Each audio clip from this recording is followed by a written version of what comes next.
You're about to listen to Whiskey Hell Podcast, a show centered on recent news, excellent craft beer, and absolute debauchery. While the guys are getting ready, you can reach them on Twitter at whiskey_hell. You can also go to the whiskeyhellpod.com or email them at whiskeyhellpod@gmail.com. At the end, be sure to drop them a review as a thank you for the content. Looks like they're ready. Enjoy the show, and listener discretion is advised.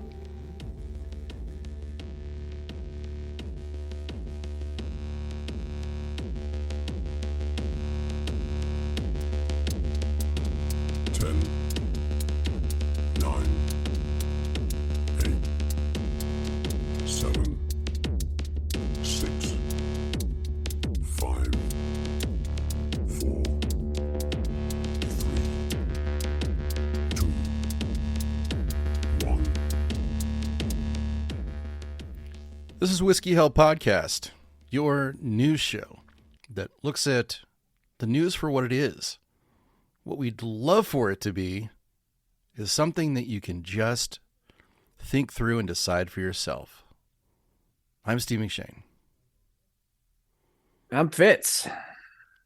Happy Halloween. Happy Halloween, yeah. Fitz. Happy Whiskey Halloween. Whiskey to Halloween. You. Yeah, Whiskey Halloween. It's our first annual Whiskey Halloween. What we've done for you listeners tonight is we have accrued all of the scariest shit that's going on in the world right now, and we're going to talk about it. So, curl up with your favorite blanket, maybe pop some popcorn, get some of those little shitty little candy corn things, and sit back, relax, and hopefully you'll get entertained for the next couple hours. Candy corn's like the suppository of the candy world. Did you notice that? I cannot. That's amazing. Well said. I will not tell my wife that you said that because she'll never speak to you again. She loves that stuff. She loves it. Well, it's okay to love it. Just don't put it in your butt, and it's shaped for that. And that's the kind of thing about it. I can't really get over. And I've had my share of candy corn. Oh, I thought you were going to say you had your share of suppositories. No. Well, when I was younger. Right. I mean, we all played around, who didn't? Right. Anything's a suppository when you're younger. Well said. So true. If we're starting the show like this, we're going to have a great time tonight. I have to tell you, I just took the biggest, longest shower in the world, and you all thought I was going to say shit, and get your minds out of the gutter, because that's not where this show's going tonight. I definitely thought that's what you were going to say. I took a big, long shower, and I feel so much better now. So I've been bicking my head. I've been going with the razor on the old baldy there, and I had just neglected it for a couple days. And it was at that point where it feels really good to rub. And so everybody, it feels like peach fuzz, and everybody wants to touch my fucking head. Why is that? I don't know. Creepy. You know what? Creepy. Including myself, though, because I found myself rubbing my head. So it's okay if you're touching your own head and rubbing it, unless you like it from one particular person to rub your head. Right. I mean, it should be like a pregnant woman's belly. Like, you should ask first before you just go up and start fondling it. Hey, can I rub your head? Can I just run my hands across your head? I'm not a fucking genie bottle. Like, nothing's going to happen. Nothing. No, genies aren't going to come out of my nose. It's fucking creepy. It is. So anyway, I got that done, and I have to tell you, I feel so at peace right now. Good. I shaved it all down. I got a nice slappy forehead now, and people will stop trying to touch it. So I took mine all the way down to a 1, or no, it was just under a 1. Yeah, I think it was a 0 blade. And because when I go in, I've got a barber. She's awesome, and she does the beard and she does the my head and stuff like that. And I'm finally to the point where I'm like, fuck this. There's not enough hair up there anyway to do anything with it. And if I keep anything more than that 0, really, it's it looks like I'm trying too hard. Like I'm like, you know what I mean? Yes, I do. 100%. And I love the look of it. After Yeah. I did that, I'm like, all right, you Yeah, look like good for you. you know, you look like you don't look like you're a middle-aged balding white guy. Now you're a middle-aged balding white guy with a beard, and you look like you might have a bad attitude, Yeah. which No, kind of is more fitting, I think. But I'm growing out the beard. It's finally winter here. Like it was just suddenly. I think I talked about it last week. We it was like summer, summer, summer, and then suddenly we had fall for a day, and now it's winter. Rain, cold. But so I'm growing out the beard, and you know I remember making fun of guys that had no hair on top, but then they grew out a beard. I'm like that just Right. looks weird. Now I'm totally into it, and I'm gonna rock Yep. it. I'm all for it. So I have a question for you. yeah, Because I'll be honest, I got lost in thought here for a second. okay. How come female barbers aren't called Barbaras? Someone missed the boat on that. Someone that sh- totally did. That needs to be a thing. I mean, it is now. You heard it here on Whiskey Hell, Whiskey Hell of Halloween of all days. That's right. Yeah, they're called Barbaras, and it's not offensive. It's just it's perfect. It's perfect. We just need to all of America needs to adopt that from here going forward. I like that. I'm gonna go see my Barbara. I wonder what Exactly. she'd say to that. So she's got an attitude too. I enjoy her. I really, really do. And not just because she touches my head and makes it, smooth and nice. But she puts up with, it's like therapy going in. And Yeah. she's a number of times she's just like, what the fuck are you doing? And it's just like that. What the fuck are you doing? And I just enjoy the shit out of that. Yeah, And she's sitting there with a straight edge razor and there's all these horrible things she could do to me at that point, and that's kind of hot. And I'm telling you, it's the experience. It's totally worth it. Go to your Barbara, find a Barbara. Yeah. Yeah. Well, I mean, I think the unsung heroes of at least American culture are bartenders and barbers, hairdressers, because the industry my mom's been in for years. I mean, she's probably 50% counselor and therapist, and then 50%, esthetician and helping people's skin look better. But really, it's about the conversation and talking about shit that's going on in life, and they're the unsung heroes. They're the literally the glue that's been holding this fabric together for years. It sure as hell seems like it. And man, and during COVID, that whole it died. Well, both of those industries, honestly, if you're talking about barbers and bartenders, it took a massive hit. Yeah. So get out this one. The first beer is going to be for bartenders, barbers, and beauticians. Does that cover everything that we need to cover there? I think so. Yeah, I think so. I that's good. I love it. All right. Cheers to all of the service workers in our country. Yeah, that's great. That's right. Tip them big. Or give them a big tip. I mean, That's right. Whichever they ask for. Big meaty tip. Rub your head. I mean, I think this is a hell of a start to Whiskey Halloween right now. We haven't we're already drinking.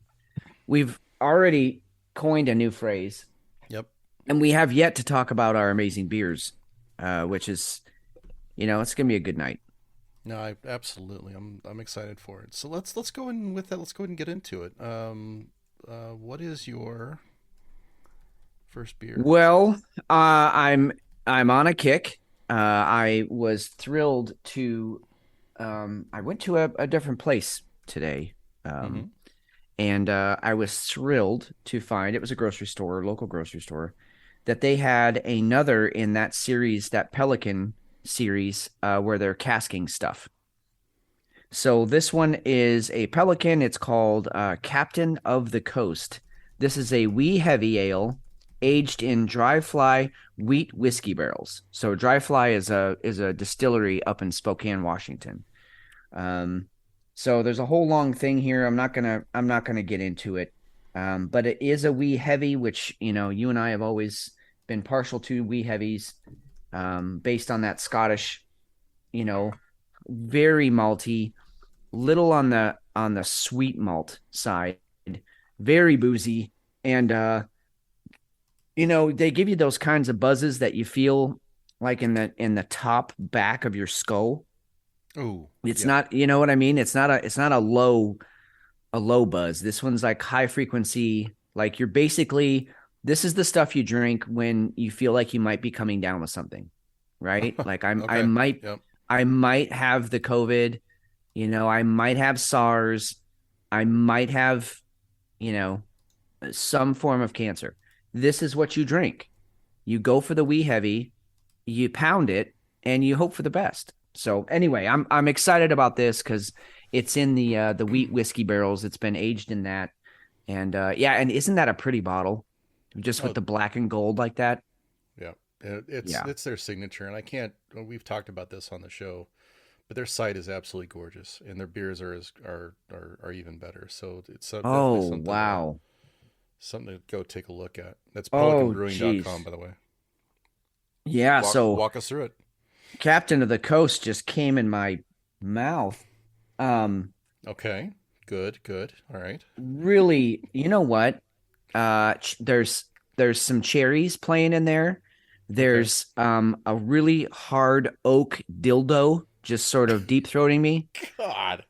That's what gets you is is it a lacquered like oak dildo, or is it like a unfinished one? Because that could be terrible. It's sanded, but it's not lacquered. Wow. And don't ask me how I know the difference. Yeah, and then there's, you know what? Just because kind of what I was saying, how you get that sweeter, there's some vanilla in there too. Yeah.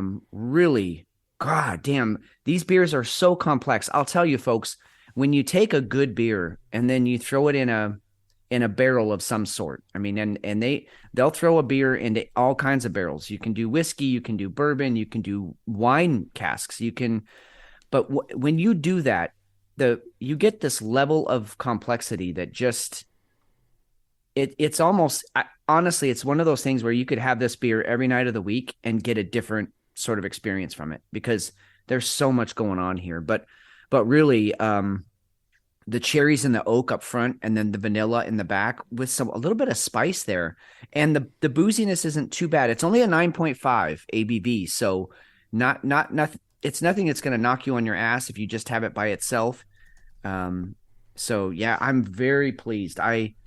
God, I hope they keep rolling these out because I'll have every one of them. This is amazing. Good stuff. So, good job, Pelican. So not too bitter? No, not at all. No bitter. In fact, what are the IBUs on this one? And McShane and I throw around these terms. IBUs are international bitter units.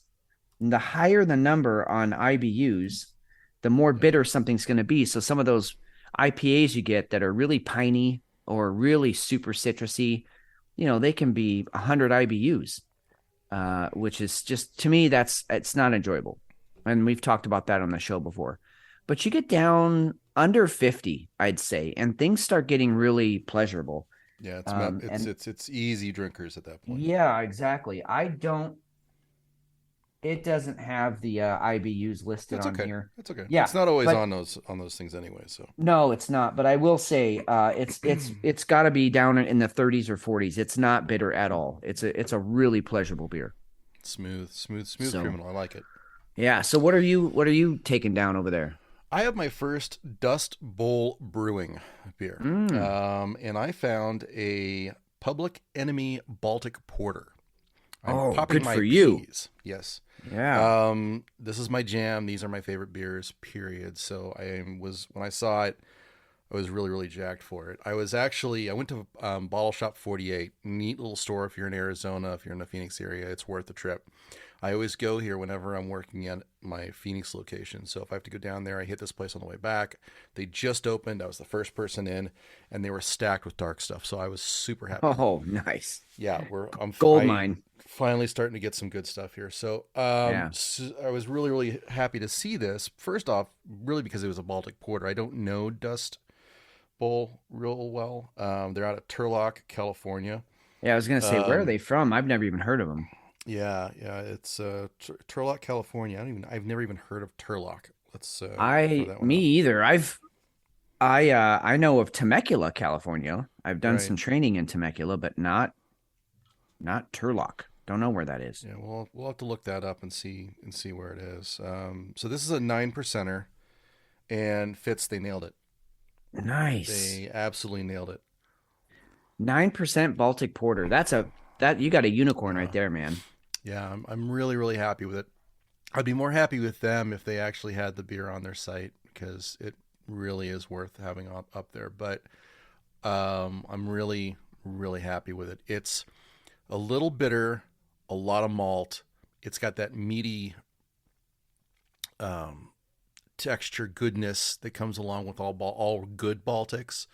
I think I had a Baltic a couple of weeks ago, and it was nothing. There was nothing to it. Yeah. It was a porter. It wasn't a Baltic porter. They Uh-huh. completely swung and missed. In fact, I don't even remember what brewery it was. But yeah, Public Enemy Baltic Porter, totally worth checking out. I Yeah. was Dude, very, very happy with it. couple of things. Number one, here on the Dust Bowl site, just taking a quick look at they have a very nice selection of beers. I really like it when a brewery doesn't just do one thing, but they've got lagers, IPAs, they've got some pastry stouts, they've got a lager with lime in it. They've got all kinds of stuff and what I love about that is you can go with 4 of your buddies and each of you can find something you're going to love. Yeah. So that's just good on them. And then the other thing is, it's so weird that today I got on a Public Enemy kick. I was outside. I had a crazy day, but I was outside in the rain, shoveling mud. It was dirt when I started, and it was mud by the time I was done. But the music that just got me back into it, and like, all right, fine, I'm wet, I'm cold, and I'm miserable, but I'm gonna do this, was some Public Enemy. They were just hitting for me today. So I just thought it was weird that's the beer you chose tonight. Yep. It was written in the stars, Fitz. I guess. Yeah. All right. So housekeeping wise, we've got a few things we want to get into. First off, I want to apologize to everybody who downloaded the first variation of the show last week. That was an absolute fail. We've switched providers, and because of that, we have access to a ton of ads now. I didn't do a very good job balancing out the audio, so our levels are off. I even failed to put in our outro. There's a ton of stuff wrong with it, so I apologize, but I appreciate some of the feedback that we did get. So if you guys ever hear anything, it's like, hey, this isn't the quality you guys usually put out. What the hell happened? First, let us know. Don't assume that I was just drunk editing. But I do appreciate knowing that. I know Gretchen reached out, so thank you for doing that. I think we got everything hammered out by the end of the week, but this show, I can already tell. I already know it's going to be a lot tighter. I was at Guitar Center this morning, and yesterday I had to go and try new equipment. I think I've got this stupid click worked out. I know that doesn't mean anything to anybody out there because sometimes you can't hear it. I can hear it. I know it sucks. So I think I've got it fixed. So with that, I appreciate everybody listening and putting up with last week's show. Yeah, no, big time. And pardon our dust. We like McShane said, we just switched hosts. We do have some advertisements, which I'm sure you've all noticed. And we're kind of new to all of this. And so we're working out the kinks sort of as we go, because we don't want to, take 2 weeks off while we figure our shit out. There's too much going on and too much too fast going on. So we just wanted to keep putting out the show and we'll just iron out the kinks as we go. And so, and props to you again, McShane. I know we've said it before, but you do all the heavy lifting on the show. I basically, I'm finding news stories during the week. You set up the doc, you do all the heavy lifting, with the technical stuff, with setting up the Zoom meeting, everything. So just props to you. My second cheers of the night is going to you, McShane. Thanks for everything you do to make the show possible, because this is a fucking hell of a time, and it wouldn't be possible if you didn't do all that. Well, I appreciate that. Thank you very much. Mm-hmm. So, do we want to let loose that we have a new whiskey hellion that's kind of joining our ragtag bunch of merrymen here?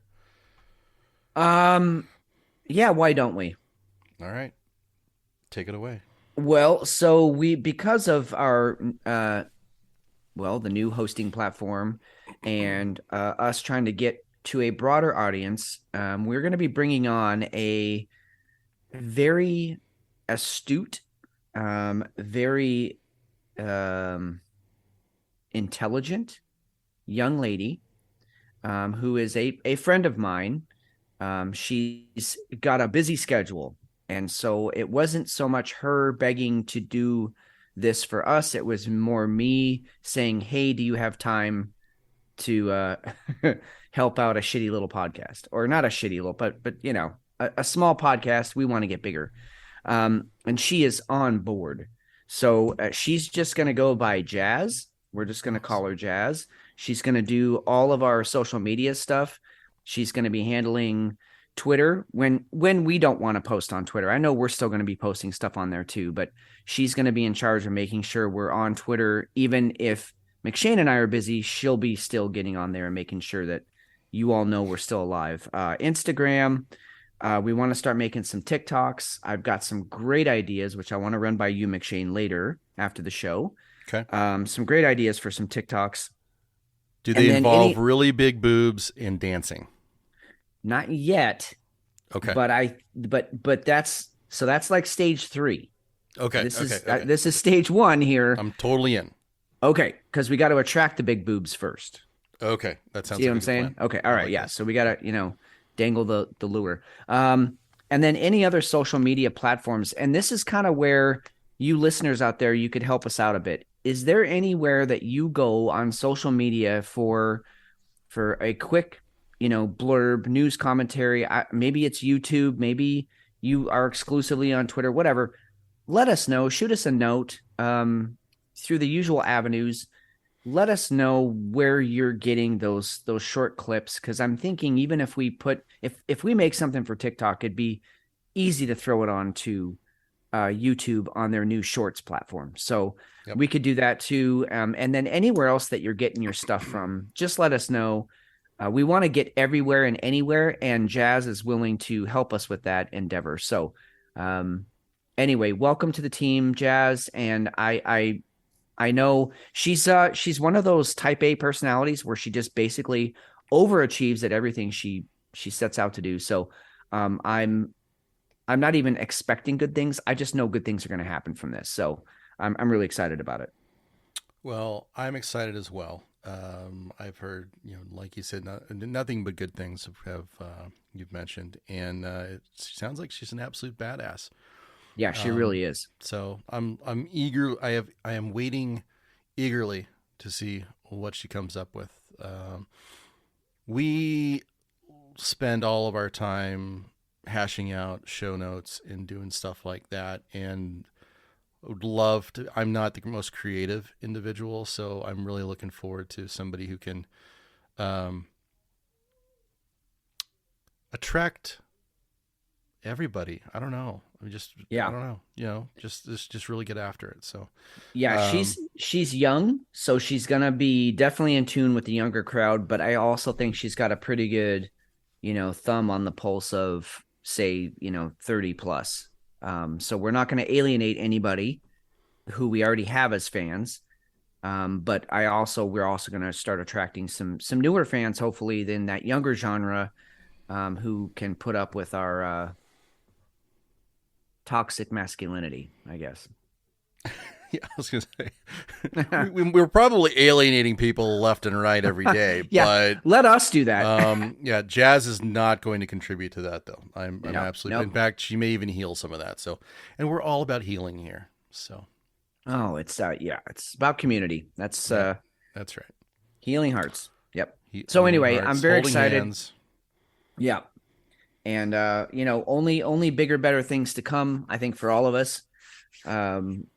And on top of it, we may have a new Whiskey Hell logo coming out, which will enable us to maybe start throwing out some merch.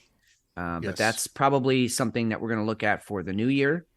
But look for that after in 2023, because I know that there are some of our listeners out there who would love to rock a Whiskey Hell hoodie or a ball cap or something like that. Plus, I still want to throw around the idea of having some challenge coins out there. How cool would it be if you slap down your Whiskey Hell challenge coin when you're out with your friends and they all have to buy you a drink, and then they go, "Where'd you get that rad coin?"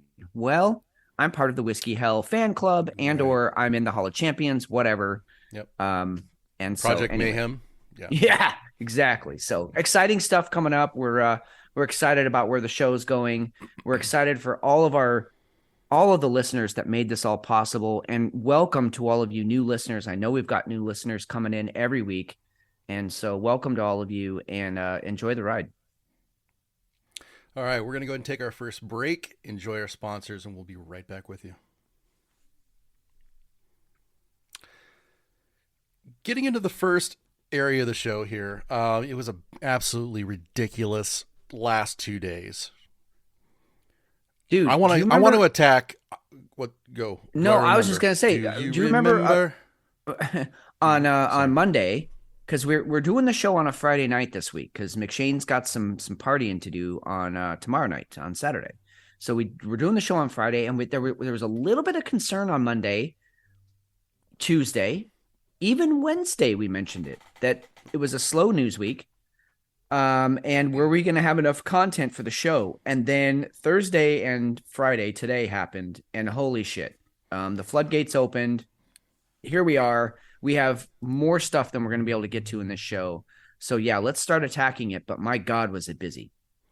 So I want to go after the social media aspects, because we have the holy trinity here that took hits. We got Twitter, we've got Facebook, we've got TikTok. Actually, there's even, those are the big three I think we need to get into, but we've got more tech stuff. Jack Dorsey, formerly of Twitter, has a new platform, which I've already reached out to go ahead and get access to the beta. We even have some meta. Okay, then I won't talk shit. Well, no, you can feel free to talk shit. They're probably, I mean, if Jack, you know what? We'll ask Jack if that's okay on Twitter, and we'll see what he says. And then if he has a problem with it, then we'll wait for everybody else. Jack, but you let us know if we injure your soul, and if we do, we're probably not going to apologize for it. Fuck off. Yeah, I kind of like Jack. He's not as big a turd as most. I agree, but I will say this: I like Jack when he just was starting Twitter. I think he's gotten bludgeoned enough. He's very sensitive now, so we'll see how it goes. I'm not going to make any judgments yet, but we'll see. And I would think that after you make the Billionaire Boys Club, you would get a little bit of a thicker skin, but these billionaires don't. I guess I could see where Jack might not. He's a little twitchy. So, yeah, I mean, with that kind of money, just buy a thicker skin, dude. Right? God. Speaking of thicker skins, Elon Musk is the official owner of Twitter. We never thought it was going to happen, and finally it has. I am shocked. I'm actually shocked. There was every reason for him to pull out of this deal. And he started to. I mean, he tried to.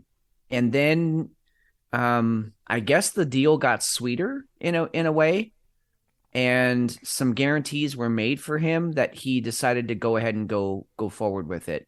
And I for one am thrilled. I think it'd be a great thing to put out maybe next week, a poll on Twitter how people are feeling about it, because I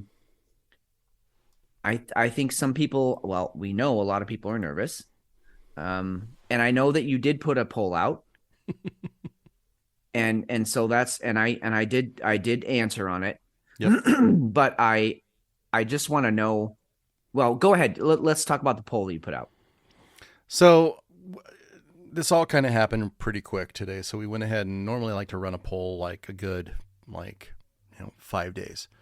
But I just did a really quick impromptu one. I thought it was interesting, how things kind of shook out.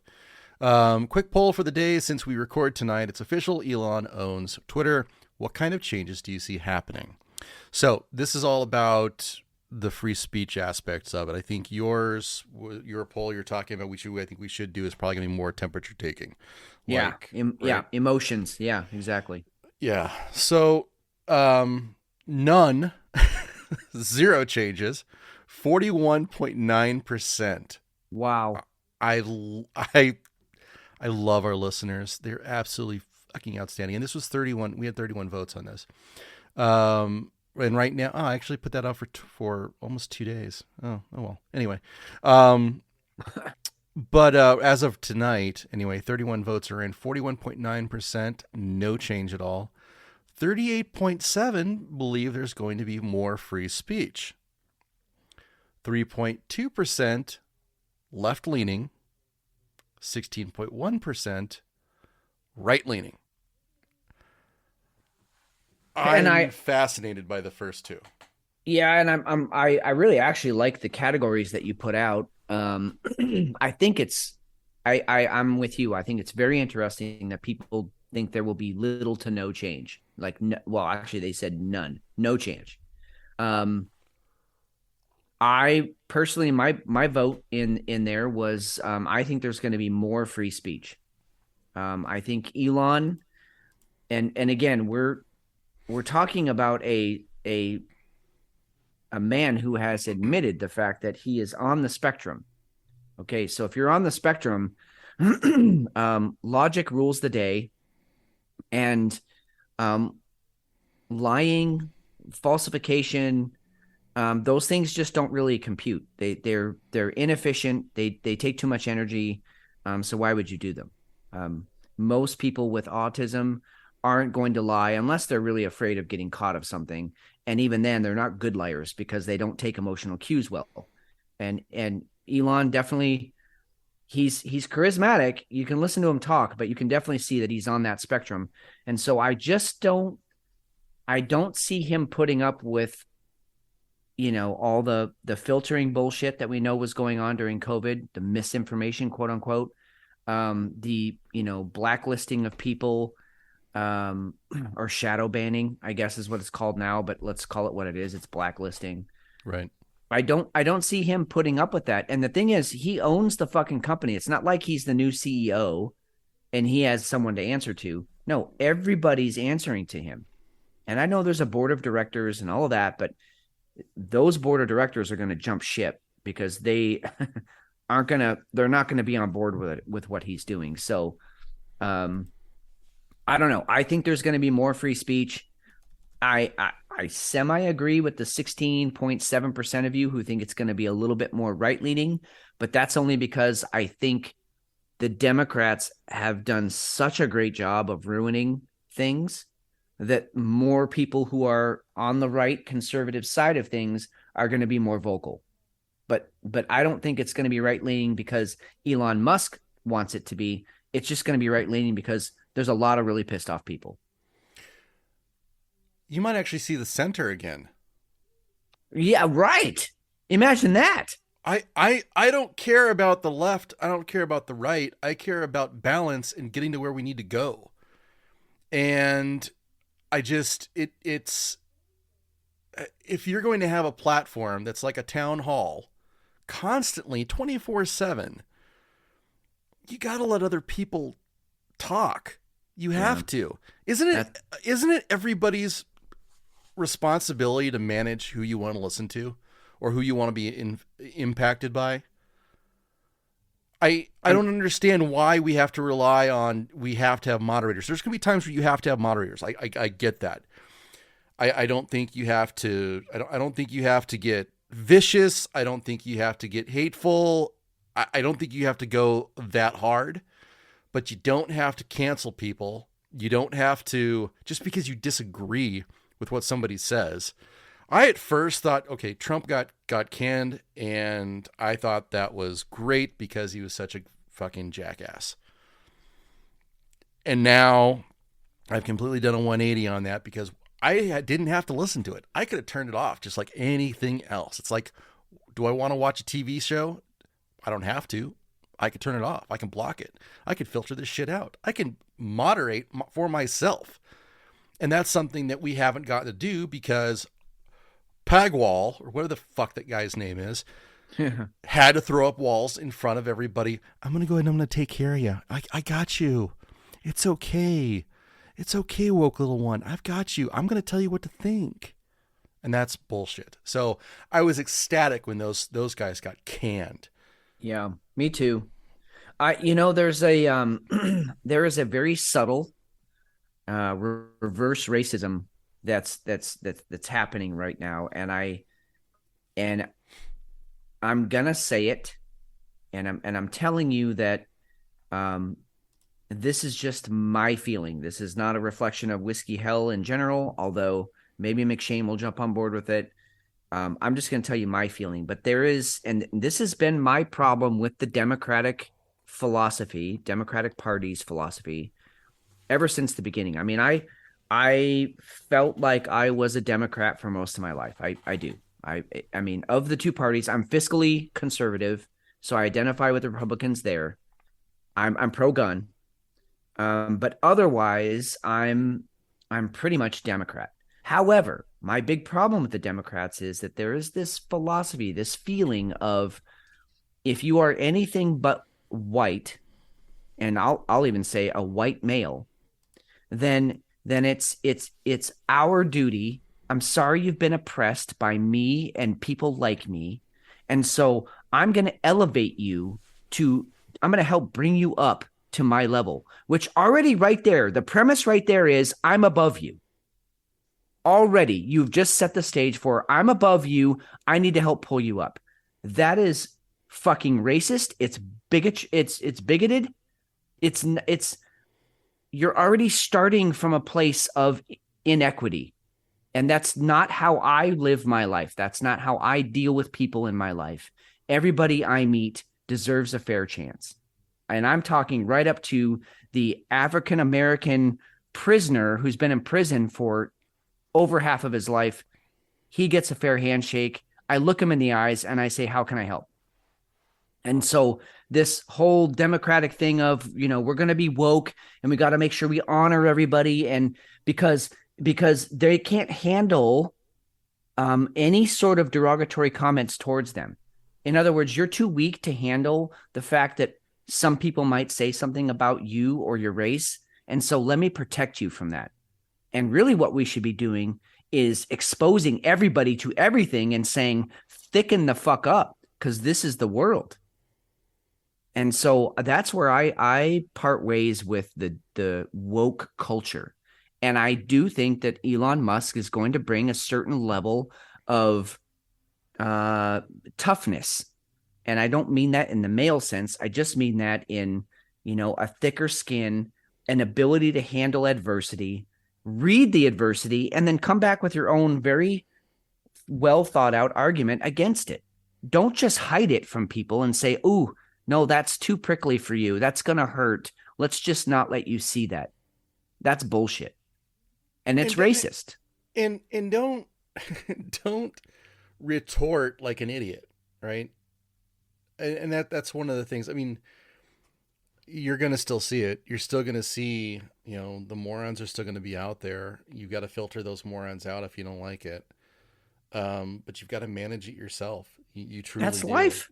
That's life. If I don't like somebody, I don't go around them. There's no reason that just because you've got a phone that logs into Twitter that you get this atmosphere that's completely, and I mean, it's absolutely made to your liking. It's not how life works. Yeah. I'm sorry you're so entitled. Yeah. You know, for me, I look forward to the conversation. That's what I want.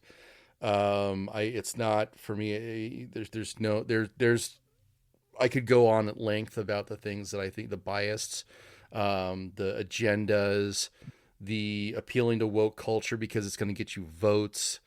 You know, that's where I would take a lot of that. And I'm absolutely sure a lot of this is because of, you know, we're in a voting season now. After the voting season's over, I think things are going to change drastically. Well, isn't that the beauty of the timing of this, though? That he takes over officially a week and a half before the elections happen. Yeah, it's we've got beautiful. 12 days. Yeah. There's like 12 days, I think, until the next we'll call it D-Day, because I'm pretty sure the Democrats are going to get absolutely destroyed. Which, along with this, Biden wanted to go ahead and turn one of his watchdogs loose to make sure that the deal was okay for national security. I don't know where he gets off. I mean, I am fine with the SEC looking at it, FAA, whoever the fuck else has to look at to make sure the deal is straight up. FBI, CIA, NSA, FDA, the alphabet soup. Yeah. Whatever. I think it's actually I think it's CIFS or something like that, or CIFU maybe. Well, anyway, it doesn't fucking matter. Anyway, Biden wanted to go through and he wanted to go and make sure that this was actually not against national security. And you're okay with TikTok being here, and they're owned by China. Yeah, and we have manipulated by China. That. Yeah, exactly. We have more to talk about that later. That's going to blow your fucking minds, guys. We will get to that story later. But yeah, to your point, I mean, what about a national, town hall, as you called it, which is exactly what it is. What about that as a threat to national security? So the fact that I might come out and throw a tweet out there that says, hey, I question how effective these vaccines are going to be. How is that a threat to national security? I'm just voicing my fears. I'm asking a question. What do you guys think?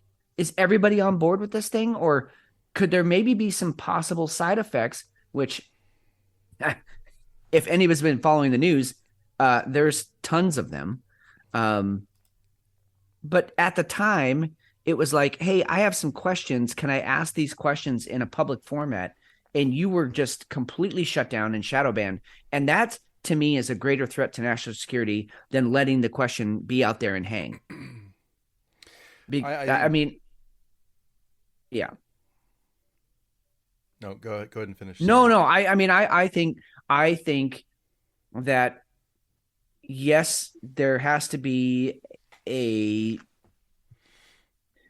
certain threshold at which things become part of a public danger.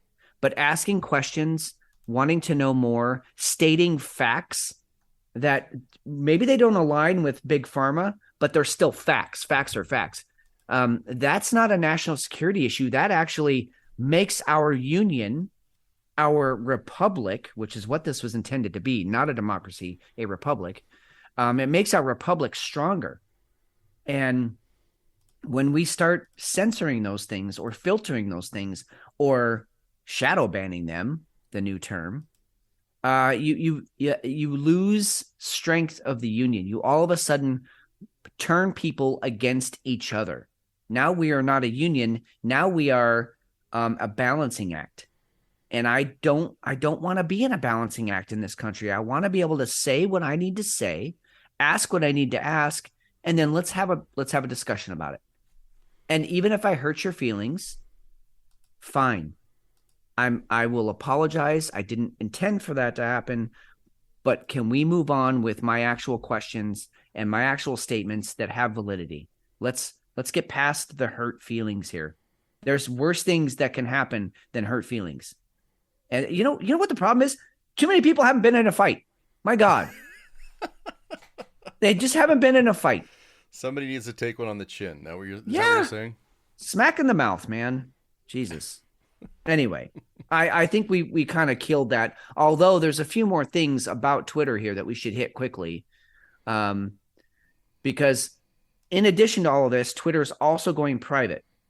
Yes. It is going to be a private company, no longer publicly traded, which is a huge deal for not only those in the stock market and who know about the economy, but just for the Twitter as a company as a whole.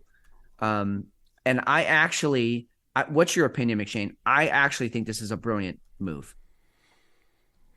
I like that. If you want to take your company private and you're okay with that, I think you totally should. I don't think everything has to be. I don't think everything has to be in the stock market. I don't think you have to answer to shareholders constantly. I think in this case, it's incredibly important that he do that just so he can do the things that he needs to do. Yes. To turn Twitter around. It's a cesspool right now. Thank you. And you can't do that if you're having to answer to shareholders who are worried about having their value drop. He's going to make adjustments that would have tanked the stock price. So why would you do that? I wouldn't be surprised if he, a couple of years from now, he goes ahead, okay, everything's done that I want to have done. Now let's go ahead and IPO this bitch, turn it loose, and let's go and see what happens. Dude, I don't see any reason why he couldn't do that. No, I couldn't agree more. And just, quick rundown for the layman out there who don't give a shit about the stock market. And I mean, good on you. You shouldn't give a shit. A company turns public when they want to have investors throw their money in so that they can do more stuff. They can invest in the future of the company. Right. Well, Elon's saying, I don't need your fucking money. I have my own money to invest in my own company to make it go where I want it to go. So fuck off, all of you. He's going to pay them out with their stock, with all their stocks. And like you said, move on with what he wants to do. I think it's brilliant. I really do. No, I think it's good business sense. I really do. Am I a huge Elon Musk fan? I wouldn't say I'm a huge Elon Musk fan. But I got to give him props there that I think that's the smartest thing to do, especially when your company is basically going to be wounded for a little bit. So you take them private, you go ahead and do the things you need to do. You go through and you fire who you need to fire, and then you reorg, and then you come out with what Twitter should look like. So now it's all on him. We're not saying that this is going to work, right? He could totally tank this, and maybe this is just his private sandbox where he gets to he gets to say whatever he wants. Maybe he turns into this tyrant, kind of like a Bezos. I think Bezos, who owns what? New York Times. And then you've got, and then, and the other media moguls that the only reason they own, media resources is to get their message out or to control a ton of money and, people and messages and things like that. So it could totally be a tool, so I'm not ruling that out. No, me either. But I'm all in. I want to see what he does with it because the current, the previous regime was fucking terrible. Just it was a mess. Miserable people. It was a mess, and it what's nice about this paradigm that he's bringing back is that either the people will like what he's doing and they'll stay on Twitter, or they'll fucking hate what he's doing. And Twitter won't have any more users. Yeah. And that's how it should be. That's right. That's how it should work. That's a free market paradigm right there. That's a free market model. That's what it should be. And what the powers that were trying to do was control that and say, look, you're on here, but I'm going to keep you in the bumper lanes and the bowling alley here so you can't throw a gutter ball. Yeah. And that's not human nature. We throw lots of gutter balls just to see if we can push the envelope a little bit. So I love what he's doing. And I think it's great to open up with the story because it's going to kind of be a theme for what all the other stuff we have to talk about tonight. So no, it totally will. Along those same lines, talking about billionaire babies, poor Mark Zuckerberg. Oh God. I just Wow. feel for this man. I just, I, Oh, I, I don't goodness. know how he's sleeping at night. He's gone from $142 billion, his net worth, and he's now down to 36 billion. 36. Now, listen, if you had $142 in your pocket when you went to bed and then you woke up and now there was only $36 in there, I'd be pissed.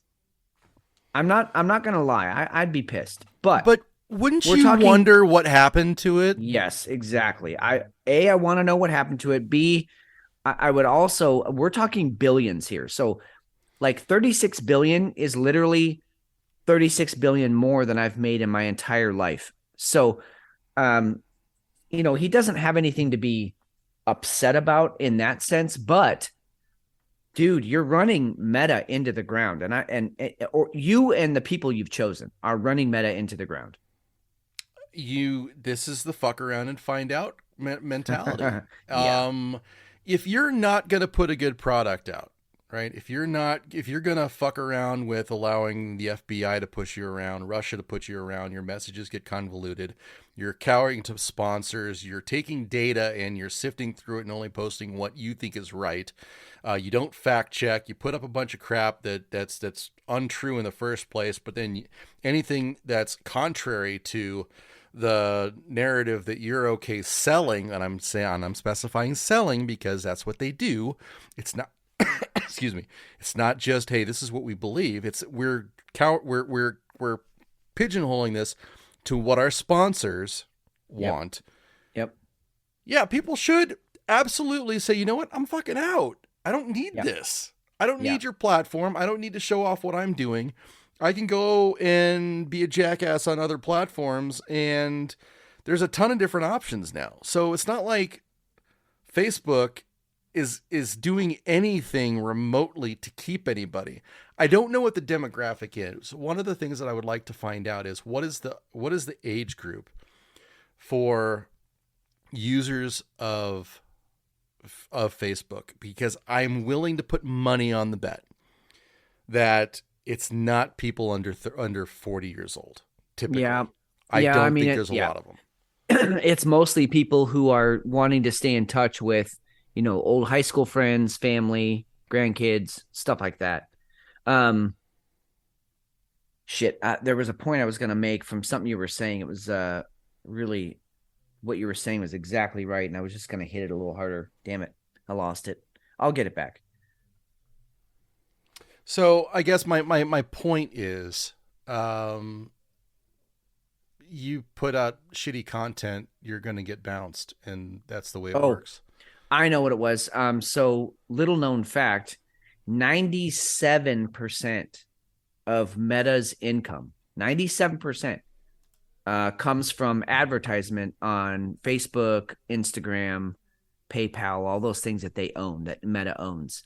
So what's happened is the advertisers are realizing that the people that they're advertising to don't have the money right now because of inflation and the economy. They don't have the money to spend on their bullshit products. So they're just pulling back advertisement. Well, when that's 97% of your revenue, that's a huge hit. And so that's really the main start of this downfall. I actually don't see a bottom to this other than zero. I could see Meta and Facebook completely falling from all of this. And we do have a Hefe sighting. So let's welcome Hefe. Hefe, how's your night going? Going okay. How you guys doing? Holy shit. We're good. We're fucking killing it tonight. We're feeling good. Yeah. We're feeling spry. There's a spring in our step. It's like we took Viagra for podcasters. Nice. Whoa. Hey, I have a giant microphone right in front of me, and it is literally climbing as I speak. That's right. Mine is locked in and ready to go. So, hey, Hefe, happy whiskey Halloween. Hey, happy whiskey Halloween to you guys. Yeah. What's the 411? How's it going at the casino tonight? It's really, really busy. Oh, good. Yeah, it's our birthday. Oh, really? Okay. Yeah. All right. This is a perfect confluence of universal fucking constants, right? Whiskey Halloween falls on your casino's birthday. This couldn't be more perfect. All right, so please elaborate. What's going on? A lot of TNA, a lot of TNA. Please tell me. No, Talk slowly. No, hold on. Talk slowly. Well, no TNA yet. Oh, fuck. There's like balloons and giveaways and people on stilts and shit. Oh wait, so by balloons you mean big tits, and by giveaways you mean like whores. Well, like blowjobs. Yes. Okay. Wait a second. Now we're cooking with gas. I gotta go. I'm gonna take a ride. We're gonna finish the show out at Hefe's Casino. Right on. Holy shit! On location. No, well that's cool. That's cool. It's a nice celebration. What else is going on out there? There's a lot of people, man. A lot of people. Tell me about the clown. You have clowns on stilts? No, well, I don't know what they are. One of them's Elvis, and one of them is like, I'm not sure what he or she is. It's like almost like a Black Knight kind of a thing. I don't know what's going on. A Black Knight or a Dark Knight? Like Batman? Well, no, like a Black Knight, like Monty Python. And like just so we're okay. The Knights of Me? This is not what a are you gonna racist do? thing. Bleed on me? Merely a flesh wound. This is not a racial thing. He's dressed in black armor. Right. Okay. Because I thought maybe there might be somebody in trouble, and then like the Black Knight comes in to rescue him. But no, this is just a knight dressed in black. Got it. Yeah, that's all. So yeah, a lot of crazy. So what does that have to do with your casino? Nothing. I'm still trying to figure that out. Okay, all right. I just want to make sure I was not. I mean, that would be the equivalent of like, having a fucking 50-year anniversary for your wedding and then inviting Spider-Man. Like, there's no correlation, but why not? Yeah. Well, yeah. Last year we had the guys in stilts walking around, but I didn't get it then either. And I didn't really think about it in the last year. So it just kind of hit me in the face again. Like, what are you doing here? But, whatever. It's all good. Is it weird to you guys? This is like 2022 and there are still like circus performers out there that can do stilts and juggle fire and stuff. Isn't that weird? I don't know. I think we should be really careful to, people from Portland need jobs. So I think we need to be mindful of that. Why you gotta attack Portland, man? You know why I've got to attack Portland. Everybody needs to attack Portland once in a while. And Seattle too. We should probably get Seattle in there also. Yeah. You're not in Portland. It's okay. Yeah, exactly. No, I feel fine with my masculinity right now. All right. So let me ask you this. You got the big birthday bash going on. Are people tipping or are they just there for the celebration?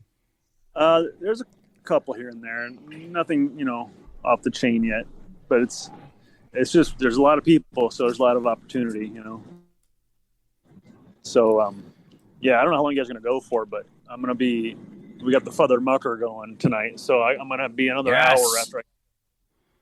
All right. Well, I think there's a good chance we're going to have you on at least one more time. So yeah, we're looking forward to it. I want to get into something really quick. You mentioned something earlier today, and I think we've all been here, right? I think we've all been driving down the road and seen an absolutely amazing ass, for whatever reason. And then, or walking or someplace and you're like, wow, that's just that's a specimen. Like that's like the unicorn ass. Yeah. Now, how do you feel when you didn't know that ass was attached to a dude? I felt, betrayed. Okay. That's understandable. By whom? By the universe or just by that guy? Kind of both. The more I thought about it, the less I blamed him. Sure. It's not his fault. He had to bend over to tie his shoe or whatever he was doing. So but hold on. It is kind of his fault. What was he wearing? What was he wearing? It was like a white tank top and some like white and black shorts. Like, See, no, if you shouldn't wear that kind of shit. You're asking for trouble, guys. No, Exactly. you can't. You can't say he was asking for it. He was asking for it. He wasn't. You can't say that. And poor Hefe fell into his trap. God, It's a trap. It's a thirst trap. Well, it's definitely a thirst trap. I'll give you that. I don't want to have to use this word, but I mean, I was a victim today. You were a victim, and we are here in solidarity with you. So I have been in this position before, and can I tell you that I just wanted to walk up and go, wow, damn, bro, good job, and then walk away. Like, I wasn't like interested in it after I found out like he was a dude, but I'm like, you know what? Damn, I gotta go. And you know what? And I'm okay with that. I'm okay with that. Oh, I'm totally okay with that. I mean, there's dudes that, like, you know, you're going through TikTok and then they're showing these amazing things they can do on a pull-up bar or push-ups or whatever. They do the push-up and they jump all the way up onto the fucking the plyo boxes that are like, 2 feet above where their hands are, and they just jump up. Like, I'm all about giving mad props to dudes with amazing athletic skills and amazing athletic bodies. I will admire a fellow athletic body. What I will not tolerate is a beautiful sexual butt that I can't have fun with, or that I don't want to have fun with once I find out it's not what I want. See, I was okay with it. All right, I'll give you that one. Good job, bro. I gotta go. Yeah. Yeah, it was an eventful day driving around. The other thing you guys that was interesting, since I have both of you here right now, is we've got an ordinance here in at least Eugene. I'm not sure if it holds up in Portland. I'll have to do my research on that. We have an ordinance here that you're allowed to put political signs in your yard, but any public spaces, those political signs are not allowed. And so we don't have any of that shit going on right now. Now, I put on YouTube, and the first 3 commercials are all political. But you guys there in Phoenix, we're getting my goodness, bombarded. oh my God, the pictures you guys have been sending have just been, It's insane. What kills me is you'll have like a big sign in the back, like, vote for so-and-so, and then like 60 signs in front of it. Like, you can't even read the one in the back. No, Yeah. You have no idea. You have no idea what else you've got in there. Absolutely Right. not. It's crazy. And I will tell you, next year, next election season, I'm going to make the most god-awful, biggest sign, and I'm going to put vote on it, and then it's just going to be a Whiskey Hell ad. And I'm going to try and cover up the most awful asshole that I can, like this year, be Blake Masters, that fuck. I would put it right in front of Blake Masters so that asshole has there's nothing there. You can't see anything. And I'm going to take up the whole goddamn corner with it. And you know what? Win-win. Yep. Absolutely agreed. Dude, I'm sorry for any of our listeners out there, if you name your son Blake Masters, I'm going to already tell you what his life looks like. You might be an asshole. Yeah, douchebag all the way through high school. You're going to be in a fraternity. You're probably going to roofie and rape somebody, and then you're going to run for Senate. That's your life. That's your life. That's it. You're predestined, actually. Blake Masters, are you shitting me? Yeah, right. He's a piece of work. And what really to just add on a cherry on top here, there's 30 signs on a street corner. How much of an effect is that having? Like, are people at the red light going, yeah, I really need to decide who I'm going to vote on. Let me read these signs. Like, no, come on. Or let me turn around and go back, and I'm going to take another run at this because I didn't read them all. Yeah. Right. Let me do a city block here and just read everything that I have to read, because I don't think I caught that. I think the philosophy is like name recognition. Like, if you've never had a can of Campbell's soup in your life, but someone's like, hey, can I offer you some Campbell's? You'd be more likely to have that than can I offer you like, Shui Jiao brown soup? You'd be like, I never heard of that. I don't want it. Exactly. That's why when we slap that gigantic Whiskey Hell sign up there, it's going to blow the fucking doors off. Because I love it. That's a great idea. Whiskey Hell. Yeah.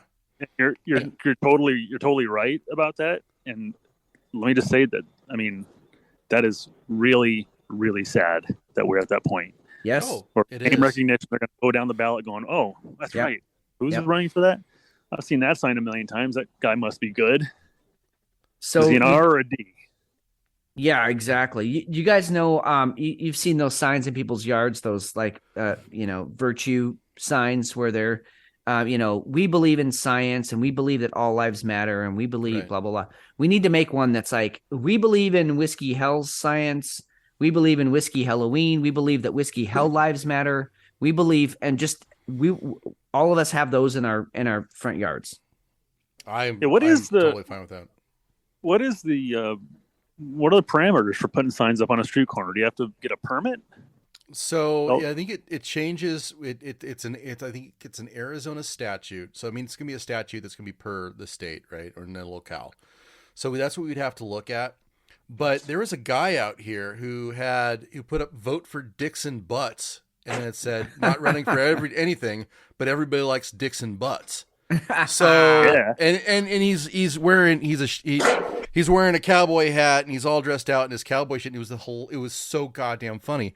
But he went through, and this is on TikTok, so you guys can Google it. And I'm not going to put it in show notes, but you guys can go and look it up online. But he actually ended up putting a tracker. He put like a little an Apple tag, or it might have been a tile, in his signs to track who was actually stealing them. So he'd walk up to me, hey, I really appreciate you liking my sign. Can I have it back? Because and this one dude was like, no, I didn't steal anything. It's in the back of your fucking car. But why wouldn't, I mean, it's absolutely genius. So we have to look at that. We have to look at that and make sure we're within the guidelines, obviously. Or maybe put up like a Whiskey Hell, these guys are all assholes, and point to the other signs around us, because there's going to be other signs. We got to do something like that. Dude, what if it just said Whiskey Hell equals leather Cheerios, and then there was just a picture of a butthole? Of a butthole, yeah. And it could be like a cat's butthole, but just a butthole. I'm actually fine with that. I think what we should do is we should use Hefe's butthole.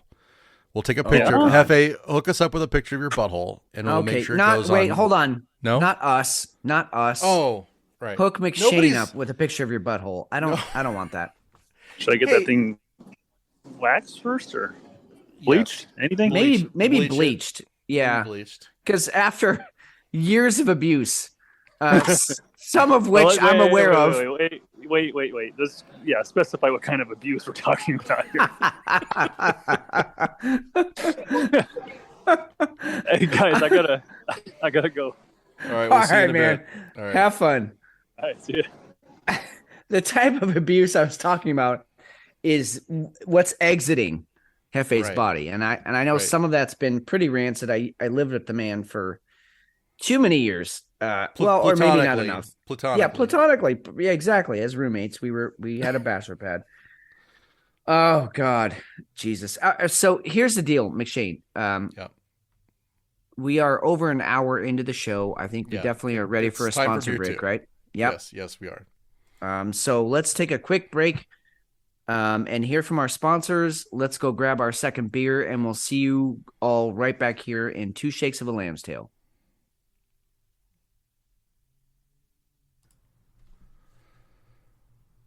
All right, second half of the show, going into beer 2.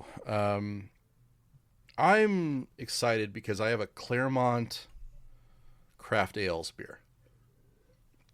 Now, these have escaped me.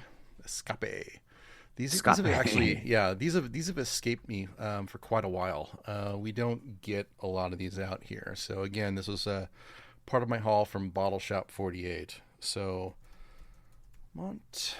yeah, and I'll say in my 8 years being up here in Eugene, I've seen maybe 2 or 3 Claremont.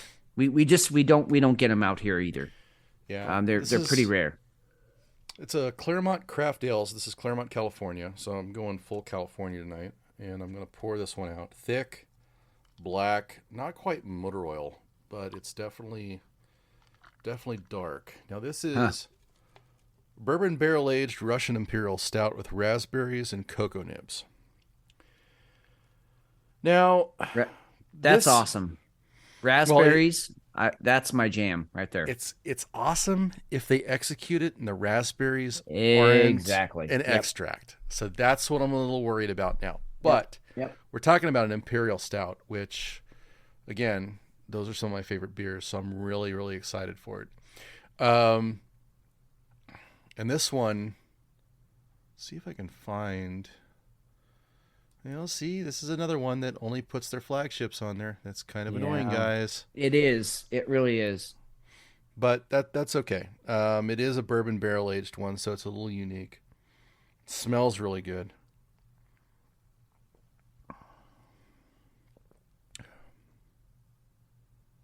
Not bad. Not bad at all. It's a 13% too.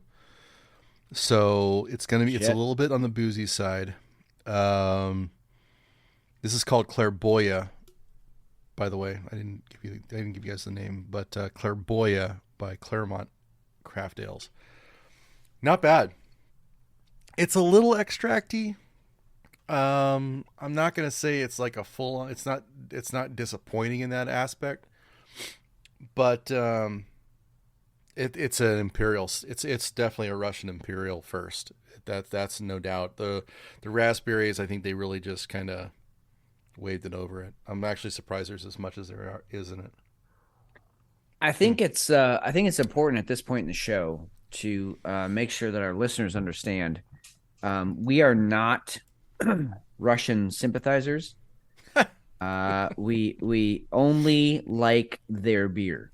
And the Russian Imperial Stout. We like the style. I'm not sure I'm okay with Russian beers because I've had a couple and they suck. But that's true. Russian vodka. I've not had a bad Russian vodka. I mean, like truly from Russia. Yeah, absolutely. Like where you. Yeah, no, I've not had a bad one. The Russian Imperial Stout came about because of the the hyper cold weather up in Siberia. And they needed a beer that wouldn't freeze. So they had to figure out a way to up the alcohol content. For the most part, European, Middle Eastern, African beers, even American beers were mostly ales in the lower ABV, area there. Like maybe at the low 3.5% and then at the highest 6%. But when you get up in those freezing winters up in Siberia, all your shit freezes.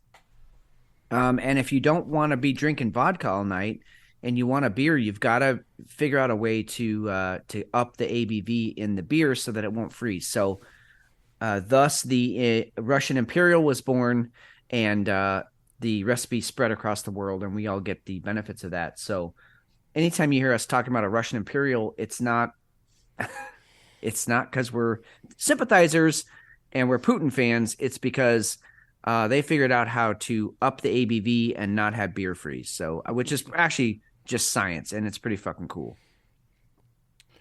What do you have over there?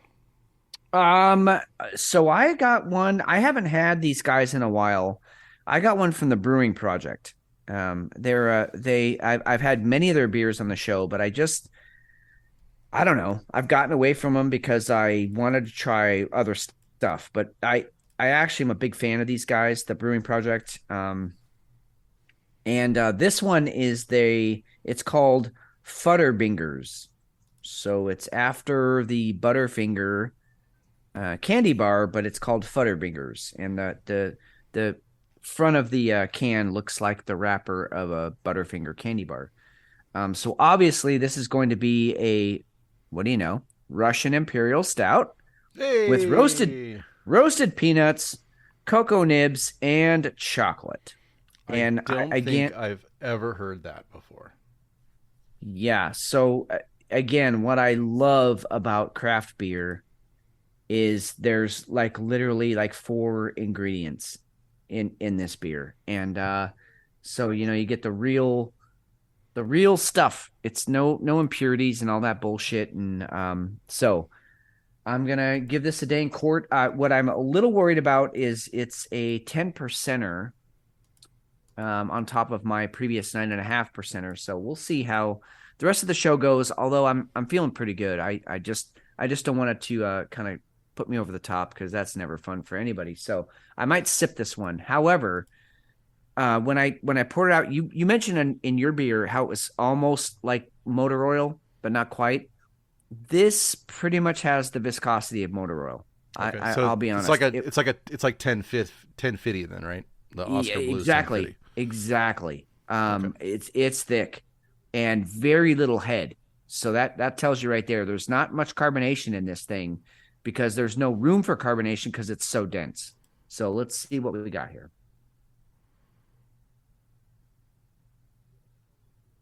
Oh God. Did anything come in your mouth? First, let's cover that. No. What's happening is I'm being fingered. I'm being fingered by a peanut butter stick, and there's chocolate on it. Like one peanut butter stick, or are you being like finger blasted? Actually, I think it's 2 in the mouth, 1 in the nose. Oh. Okay. All right. Whoa. No, because it's got a nice. Hold on. Let me finish. It's got a nice aroma to it too. You get the peanut butter and the chocolate mixing in your nose before you ever even take a sip. So it's the whole 2 in the pink, 1 in the stink. I think this is 2 in the speaker, 1 in the smeller. In the tweaker. I don't know. No, I think you just named the show though. 2 in the mouth, 1 in the nose. Okay. Well, that's what this beer is doing. I'm definitely being, fingered. It's not a complete and total like mouth fuck or anything. It's subtle. It's really actually pretty pleasant. Yeah, it is. It's pleasant. Not too boozy, but I will tell you on the back end, you know how you get those high notes up in the back of your nose because Yes. there's enough booze. Yeah, I'm getting that on this one. So Okay. you get that really heavy peanut butter and then chocolate, and then all of a sudden you're like, whoa, okay, this is an alcoholic beverage. You're definitely getting that on the back end of it. So I'm very pleased. I think they did their homework on this one. They Good. due diligence. Yeah, it's good stuff. Awesome. All right. So let's go and let's get into some of our other news while we're sipping on beer too. I want to get into Pelosi, the new Pelosi news. Can we do that? Yes, please. Developing story. Jonathan. Emily, we are getting disturbing details of this attack on the 82-year-old husband of Speaker Nancy Pelosi. Paul Pelosi was apparently beaten with a hammer in the attack. He suffered blunt force trauma to his head and body, and we are told that he is currently in the hospital, but is fortunately expected to make a full recovery. We're also told, rather disturbingly, that the Pelosi house was specifically targeted in this attack. That information coming to the Associated Press from their sources. The FBI, U.S. Capitol Police, are now assisting the San Francisco Police Department. Now, we first heard about this in a statement from Drew Hamill, who is spokesman for Speaker Pelosi. He said, quote, early this morning, an assailant broke into the Pelosi residence in San Francisco and violently assaulted Mr. Pelosi. The assailant is in custody, and the motivation for the attack is under investigation.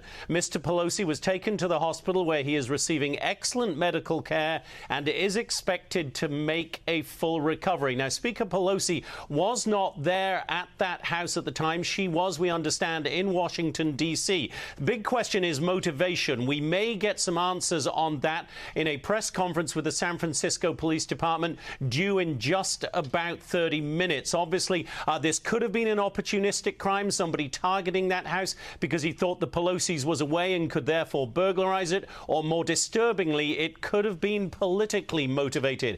We have seen previous political protests outside the Pelosi's house in San Francisco. It is well known, there is no secret that the Speaker lives there and owns that house.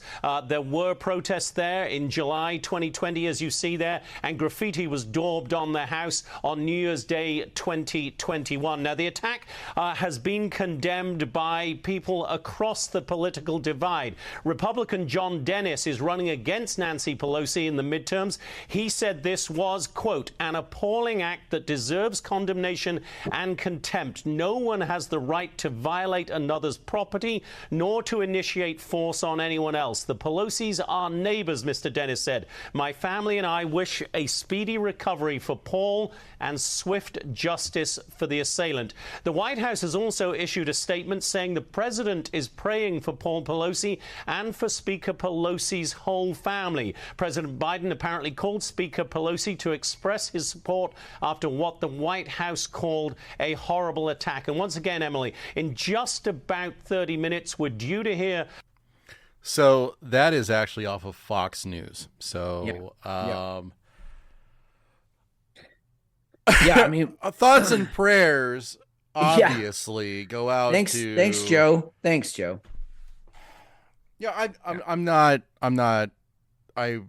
never going to advocate for violence. I'm not going to do it. Okay, I'm not going to do that. Even for Pelosi, who's shady as fuck. As is her husband. They're quite a team. Which, you know what? As husband and wife tandems go, they are inseparable, and they are. That's an impressive marriage. Power couple. Couple as fuck. Yeah.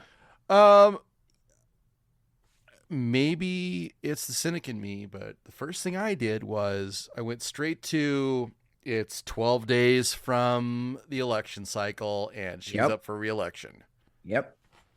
And let's garner some sympathy. What I loved about this story, not the fact that Paul got fucked up. I'm with you. I'm not an advocate for violence. I teach martial arts so that people don't get hurt, not so that we can go out and hurt other people. But what I loved about this story is the number, not only the number, but how deep the conspiracy theories went. Oh yeah, yeah. You've got conspiracy theories out there that are saying that Paul invited this guy to his house to beat him up. There's some circumstantial evidence that he asked this guy to come to his house to use a hammer, quote unquote, on a Craigslist ad, no less. I had not heard that. Thank you for that. Yeah, awesome. I will absolutely find the receipts on that. I will find the article that I read. And it was going around Twitter too, that Paul invited this guy into the house and then ended up getting beat the shit out of. So just the sheer number of conspiracy stuff that's going on around this is worth its weight in gold alone, let alone the fact that, like you said, we are 12 days away from a major midterm where Nancy Pelosi's, her time might be up. And she has a plan for getting the fuck out. She's already asked for and has been granted the ambassadorship to Italy when she retires from Congress. So she's going to live a cush, government paid. All of us are going to be paying her salary and her benefits, her medical, her Medicare, all of it. And she's off scot-free. So maybe this was all part of that, or maybe not. Maybe Paul is just the victim of some psychotic asshole, QAnon asshole. And let's not forget that Paul has been a black eye for like the last 6 months. The DUI, I think it was last month or a month before, right? Yeah. That was really bad. It was a bad DUI. was like not like I was just driving. I'm like I think he actually wrecked his car, if I remember correctly. Anyway. Yeah, he did. Yep. And then before that, you've got all the stock trading that was shady as fuck. So if you're gonna get caught, I can see where people would come up with conspiracy theories that are pretty extravagant because it's so questionable. Now you've got the look on this dude's face. So this is an LA Times article. I just added to the doc so you guys can take a look at it. David DePape, maybe, I don't know. DePape, yeah. DePape, yeah. Anyway, so he's the one who's accused of attacking House Speaker Nancy Pelosi's husband. QAnon, DePape's screeds include posts about QAnon, an unfounded theory that former President Trump is at war with a cabal of Satan-worshipping elites who run a child sex ring and control the world, which... All right, whatever. Okay. In an August 23 entry titled Q, DePape wrote, either Q is Trump himself or Q is the deep state moles within Trump's inner circle. So you've got this dude who's quoting QAnon, and wherever you fall on the side of the QAnon, it's whatever. Obviously, from the looks of things, you've got another troubled individual. You've got some questionable lead up as far as what happened with Paul. And you've got kind of the perfect storm 12 days before the election. So to me, the first thing I thought of, isn't it a great way to garner sympathy and make sure that you get your seat? Even, I mean, she's going to lose the House. Yeah. So yeah, for sure. I mean, I think she wants to make sure that she's going to at least be in there so that she can go, you know what? I got to go. I'm 80,000 years old. I'm going to go to Italy. And I love your theory as far as that goes. But it just screams fucked up because of everything that's happened recently. It's too coincidental for me. Yeah, no. And I just because randomly I was like, oh, let's see what articles are up about this whole incident now. And boom. Now that we're at Showtime. Biden made a speech today, and he said he had a short pause to send our love to Nancy Pelosi. Yeah, Nancy beautiful. and Paul Pelosi. Yeah, great. Biden also commented that on what DePape allegedly said during the attack. Where is Nancy? Where is Nancy? Stating that the January 6 rioters used the same language. This is a quote from Biden. It's reports that the same chant was used by this guy they have in custody that was used on January 6th in the attacks on the U.S. Capitol. I'm not making this up. This is reported. I can't guarantee it. We can tell you what's being reported. The chant was, where's Nancy? Where's Nancy? Where's Nancy? Biden said. So maybe this is just all a ploy to get us all interested in January 6th again, because the American public didn't give a fuck, right? They had these January 6th hearings and they subpoenaed Trump and there was all these witnesses and no one gave a shit. The ratings were like the lowest ever. I mean, like they were like a third of the OJ Simpson trial. Because it's full of shit. I mean, it's nothing. And I love that nobody cares anymore because it is so inconsequential. Inconsequential. Now, I want not to derail you, but this is a very, very, very important paragraph right here. Now, in the LA Times article, DePape, whatever the guy's name is, followed a number of conservative creators online, including Tim Pool, Glenn Beck, Daily Wire, and the Epoch Times. He also followed an account on YouTube called Blackpiled and reposted several of his videos on his blog. Blackpiling is internet slang for coming to believe supposedly unacceptable facts about society, and the reposted videos include accusations such as the FBI covering up child rape. Now, I find this absolutely fascinating. The LA Times had to call this particular part out. Yeah. LA Times is a little bit more liberal. It's a good California newspaper.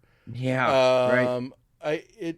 You were talking about narratives here. We're not telling you what to think, where to go, and we got to call attention to this part, that they have to make sure that we mention Tim Pool, Daily Wire, and Epoch Times. It's a little disturbing they had to throw that in there. All far right conservative guys, people. Hardcore right. Yep. Yeah, and listen. You can't afford. I'm telling you right now, listeners, you can't afford to just identify yourself as only left or only right. You can't do it, because if you do it, you are then part of the problem on either side. You should absolutely watch Tim Pool, but you should also absolutely watch The View. You should be participating in both extremities of this argument, and then make your own decisions. Because I'm going to tell you right now, both Tim Pool and The View are spouting a bunch of fucking idiocy. It's bullshit. Yep. And you have to be able to sift through all of it and say, you're an idiot. You're an idiot. The truth is somewhere in the middle. But think it through. Think it through. Yes. I mean, some things that The View says are true. Some things that Tim Pool says are true. Yeah. But not all of them. And certainly they both have their political aims, their bent.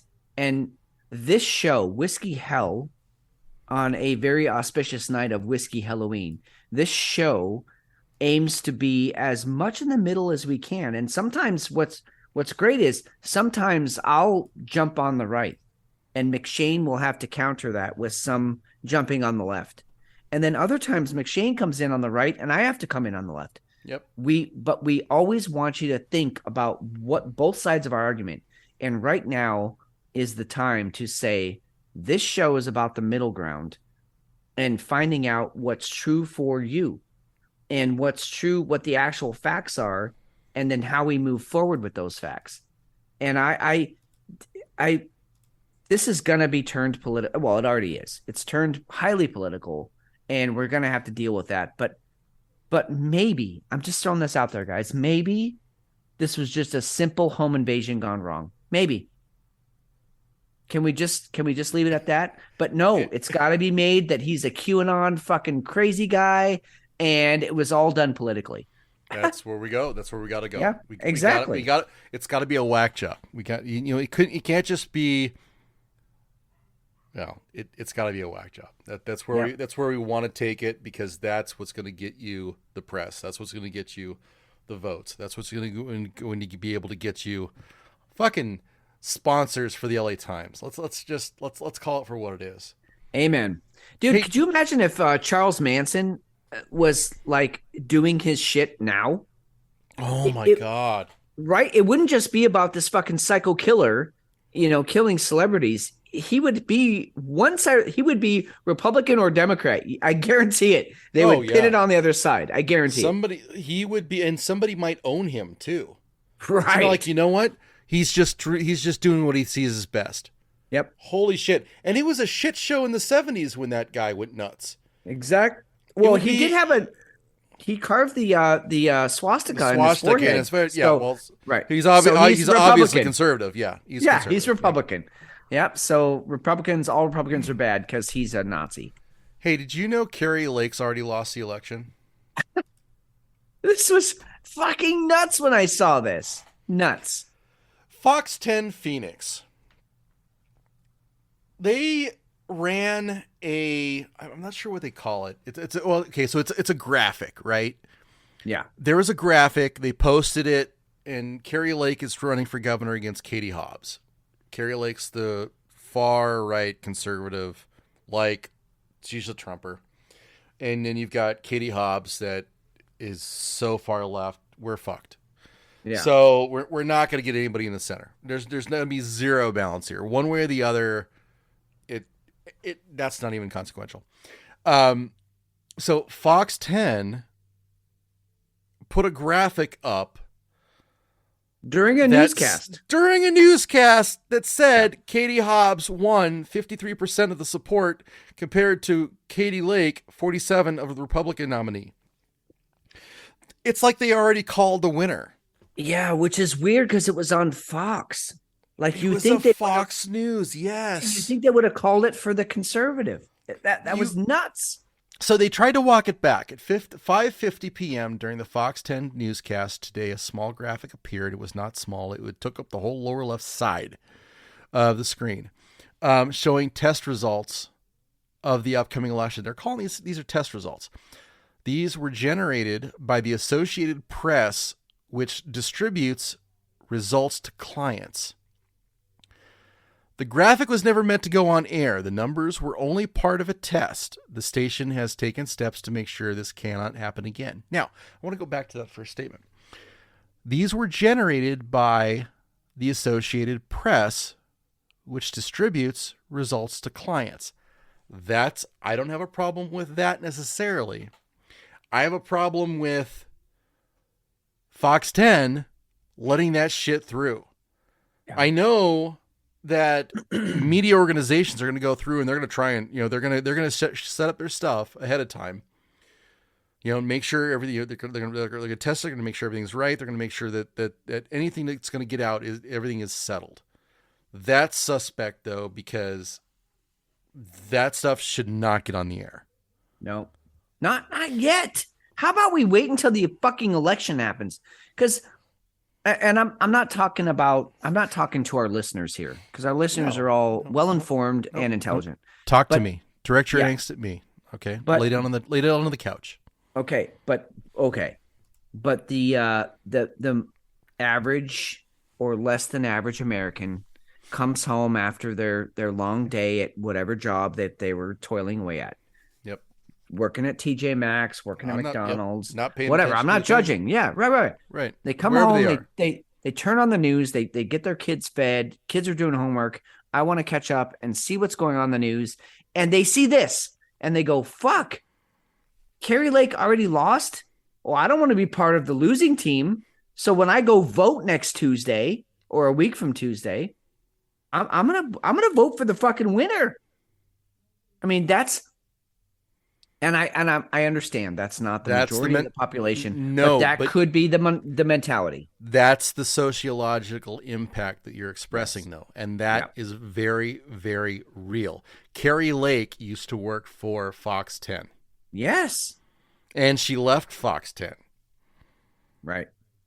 Now, this also happened right after she got done with a press conference. Yes, that's the other thing. This was. I'm not a Carrie Lake fan. I think she's an absolute cunt. I do. I think I would not vote if I was voting, which I'm not, and I'm proud to say that. I would not vote for her. Yeah. But this is fucked up. This should not have happened. Yeah, this is not. You can no longer put up the illusion that these are free and fair and balanced elections. You can't. There's no way you can make that argument anymore.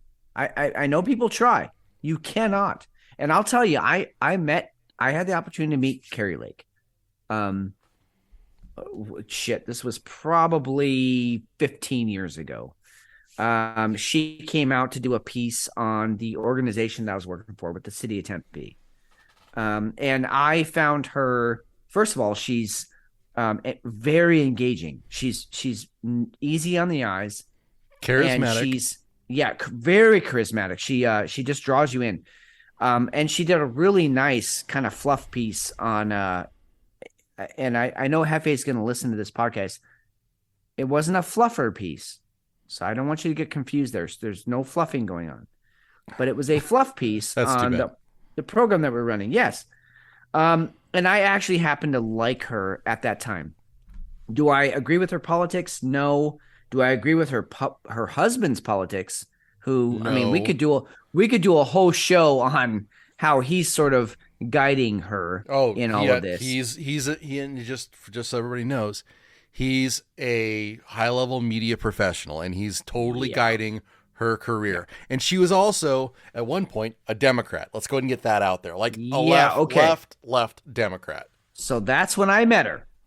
She was a Democratic-leaning Fox News correspondent. And it just didn't make sense to me at the time, but I liked her because she had some liberal views and she was doing a piece about kids and about programs for kids, and it was awesome. So I can't jump on with your she's a cunt platform because I met her in person and I liked her. However, since then, she has flipped. She's got this husband who's running her campaign, and she's saying some stuff that's, while it's not, as scary as what's going on with some of the Democratic stuff that's being peddled out there, some of it's kind of terrifying.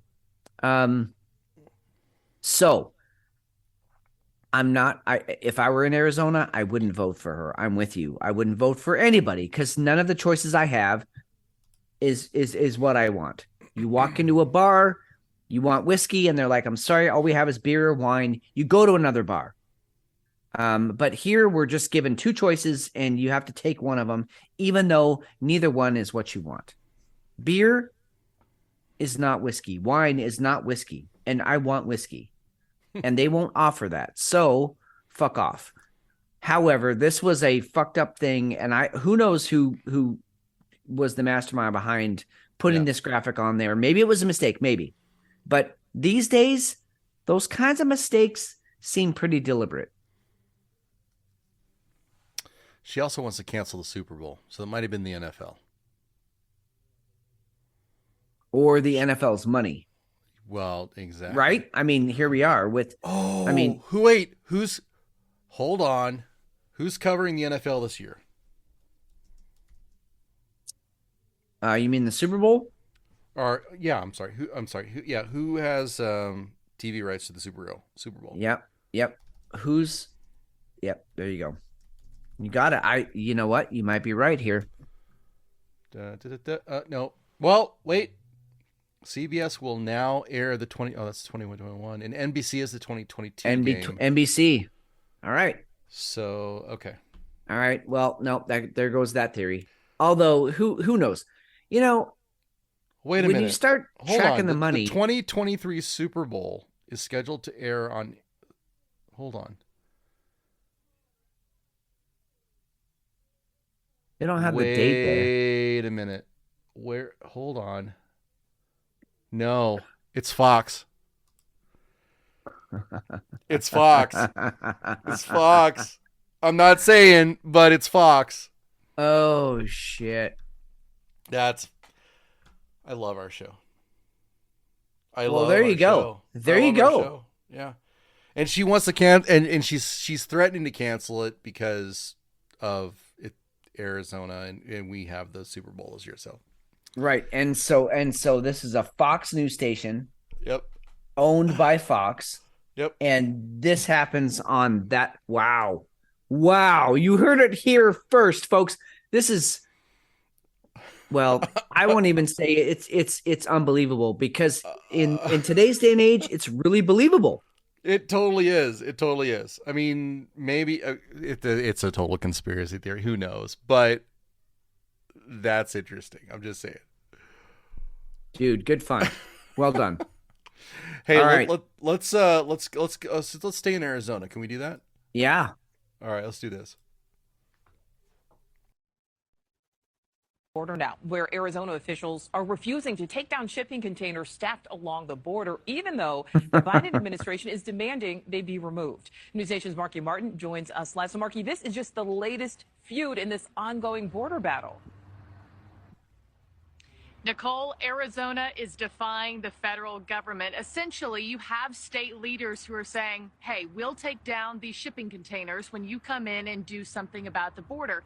So for now, in the meantime, more than 100 of these double-stacked containers stay in place and stand guard.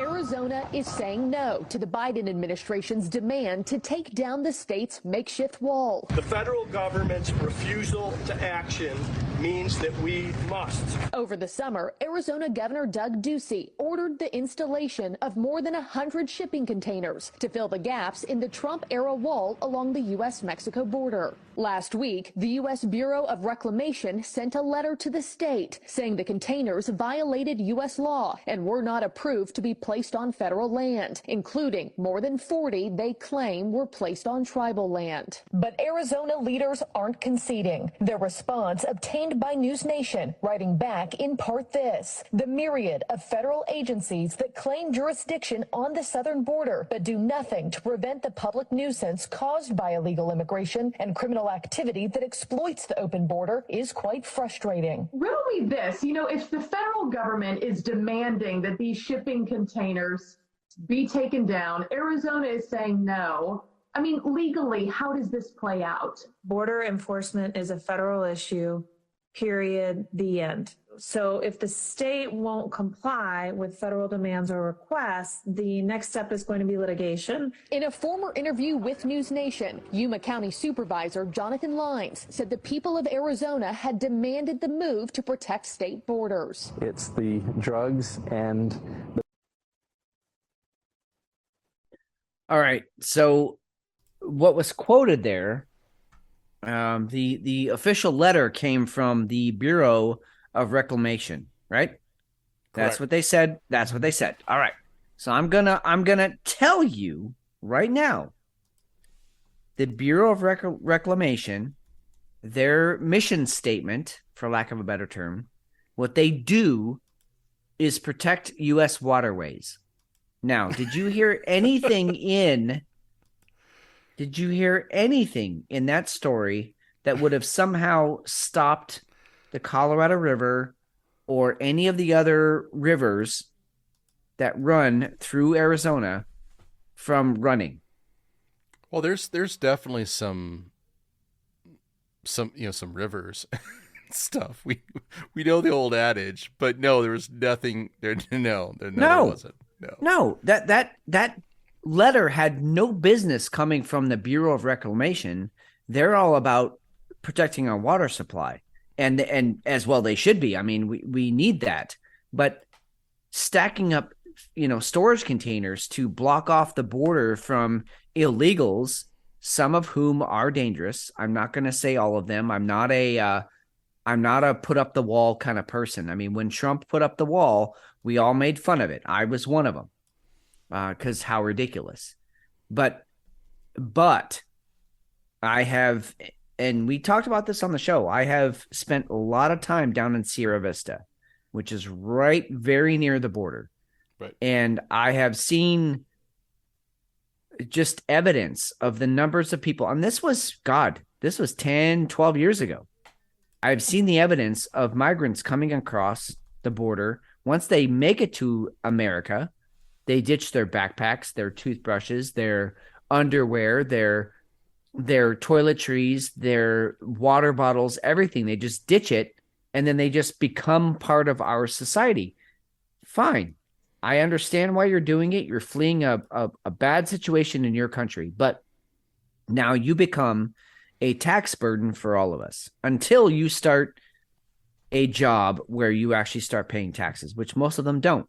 They get paid cash under the table, and they don't contribute to our tax system, and yet they show up at our ERs. They show up. They have kids who need pediatric care. They need dentistry care, all of it.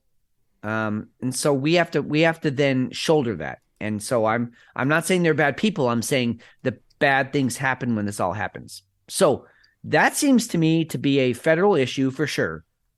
And the federal government chooses to do nothing about it. So the state of Arizona says, we're going to do something about it. And then the Bureau of Reclamation is the one that shows up and writes a letter. Are you kidding me? They got thrown under the bus. God damn. Biden's lackey and intern called over to the Bureau of Reclamation. Exactly. And just said, hey, exactly. We need you guys to go ahead and send a very strongly worded letter to Yuma and tell them we need you to not put a bunch of cargo containers on the border. It's 136 miles of terrible. Can you guys like take that down? That's what happened. And it you know what? If nobody else is going to do anything about it, then why shouldn't Yuma go ahead and take care of it? They're 10 miles off the border. Yeah. They're being impacted by it, and nobody seems to care. It's our fucking border. Yep. We don't have the luxury of being an island. We have to manage our border, and it's tragic that we don't. I'm not saying that we shouldn't go ahead and be able to take in refugees, political asylum. If somebody wants to come here and work, I'm actually okay with that. Yeah. Just register, pay taxes, come be a citizen. It's cool. Yeah. But you shouldn't be able to enter the country just wherever the fuck you feel like. Yeah. It's not that hard. No, you can't just come here with absolute impunity. And you know what I love what you just said. I love is that we have to be able to manage, the flow. We have to be able to manage that traffic coming. Any street in America is managed by a street light.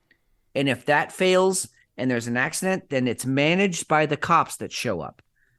But for some reason, the border doesn't need to be managed. No. Arizona, Texas, Florida, these states that tend to be, even California, we don't hear shit about Tijuana and San Diego and that crossing right there. No, but nobody wants to talk about donkey shows. Nobody wants to talk about donkey shows. That's exactly right. I guarantee you that is heavily, heavily managed. And it's a Democratic state, so we don't hear anything about it. But you go to a red state like Arizona, and oh my God, they're doing all these terrible things to the immigrants. No, we are managing. That's the word, managing our border. And that's how we need to operate going forward. And if you're not going to help federal government, then we'll do it ourselves. It really is that simple.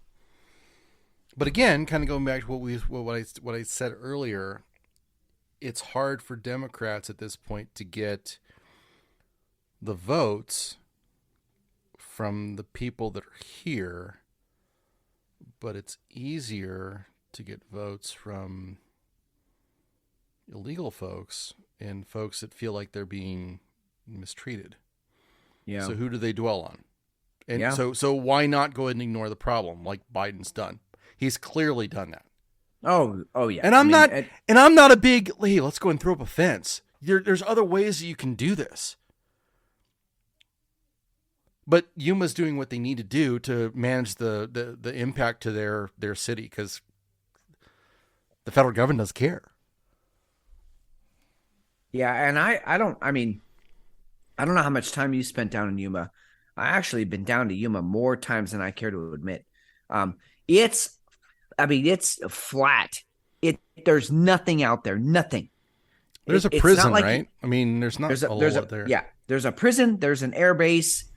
That's about it. There's some industrial areas, but it's not like you just, cross the border and you're just into like cities with running water.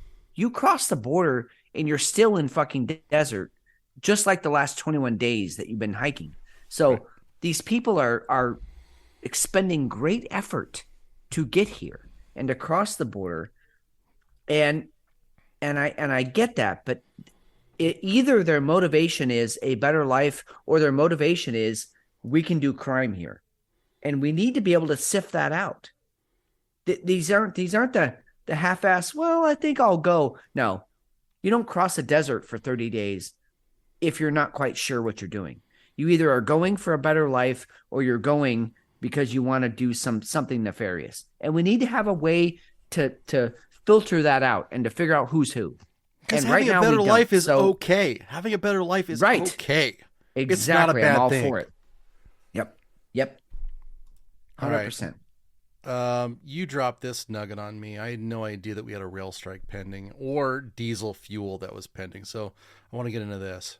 Yeah, Yeah, and these, we don't need to spend much time on them because we've already talked about these things. But just these are basically updates. The railroad strike that was about to happen. Railroad Joe came in and averted the strike because he's a fucking hero, and we need to reelect him, and everybody like him. Only, go ahead. No, I was going to say, here, let's talk about all the awesomeness that Joe actually did. Here. Today, another railroad union voted down a labor deal that's needed to avoid a strike. And that's important because trains move about 1/3 of our exports. That's things like coal, grain, and fertilizer. And if there's no deal, a strike would cripple the supply chain. Jennifer Hoff is digging deeper into when a strike might happen and how it would impact the things you buy every day. For months now, railway workers have been at increasing odds with their employers over quality of life issues and benefits like paid time off. I wasn't surprised, nor am I necessarily alarmed. A railroad worker for 5 decades, Jim Blaze still writes about the industry that just last month reached a tentative deal with the Biden administration to avoid a national rail strike. But today, a second union voted that down. A lot of these people have been really overworked, and they're upset.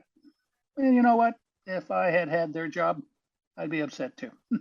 In all, 12 unions are involved that represent 115,000 workers, all of which would have to ratify their contracts to prevent a shutdown. So far, at least 6 unions have voted to make the deal official, but all of them have agreed to continue talking about the next steps, meaning the earliest a strike could happen is November 19th. So if there is going to be a strike, well, that's probably the time you want it, when there's not a huge demand. There's still not enough crews on hand to run a lot more trains.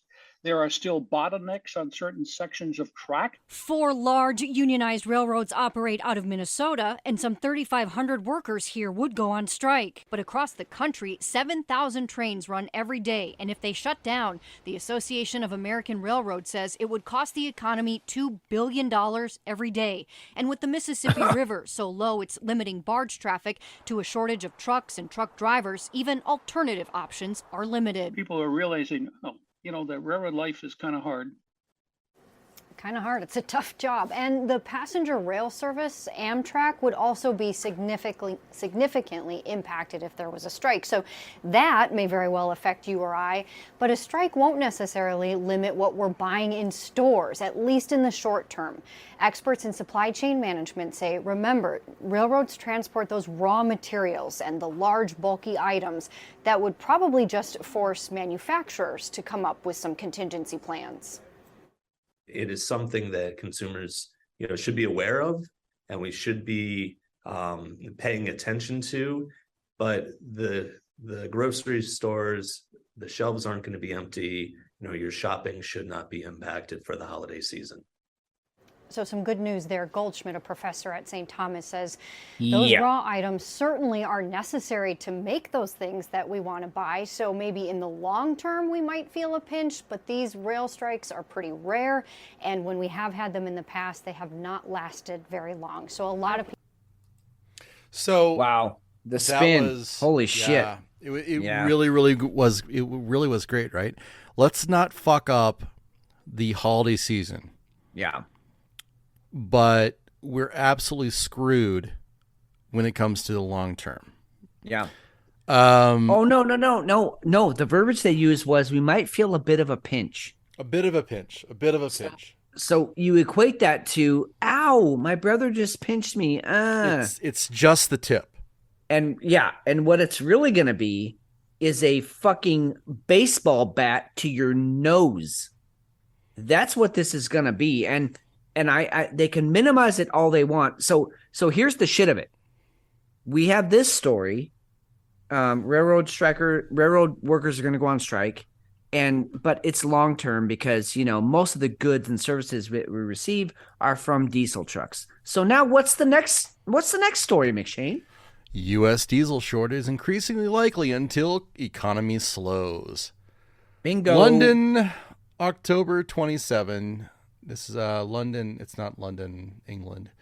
U.S. diesel supplies are becoming critically low, with shortages and price spikes likely to occur in the next 6 months, unless and until the economy and fuel consumption slows. So we're looking at a diesel shortage now. You've got a railroad strike pending, and now you've got a diesel shortage. Pretty much kiss off getting any kind of goods across the country. And we're talking kiss off getting any kind of goods from the Arizona perspective. We get a lot of our produce from Mexico. Yep. And California. And what brings in that produce? Yep. All trucks. It's not jet fuel. No, and not trains. They don't, I mean, here's a newsflash. They don't transport lettuce on trains. They don't transport tomatoes, avocados, those kinds of things on railroad tracks. No. Which are bumpy. They bruise fruit and produce. You can't transport them that way. And You've got to it transport takes them a on a long truck. time. Yeah, it takes a long right. time. It's not as fast as getting it, bringing in a truckload of them. Right. That's how it works. Sorry, everybody. That's how produce works. Yeah. And it's not just gonna affect produce. What does everybody think that an Amazon truck drives are the larger ones? Okay, the diesel trucks, the UPS size trucks. What do those drive on or ride on? Yep. It's not unleaded.